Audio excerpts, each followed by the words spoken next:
Hey everyone, welcome to my new blog.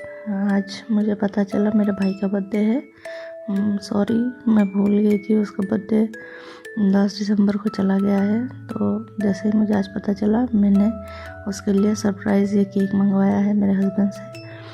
उसको भी नहीं पता है, मैंने चुपके से मंगा लिया। अगर मुझे पता होता उसका बर्थडे 31 को चला गया है तो मैं उसके लिए थोड़ा बहुत डेकोरेट भी करती। अभी लास्ट मोमेंट को तो सिर्फ केक ही आ पाया। अभी उसको सरप्राइज के लिए इंतज़ार कर रहे हैं।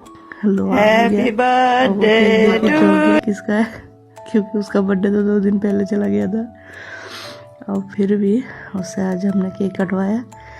बस उसको सॉरी बोलना चाहती हूँ, मुझे पता नहीं था, 2 दिन लेट हो गया। अभी उसका जन्मदिन रात भी हो गया था तो किसी को भी बुला नहीं पाए। बस हम सेलिब्रेट करेंगे। कैसा लगा बता देना मेरे को। Thank you for watching. कहते कहते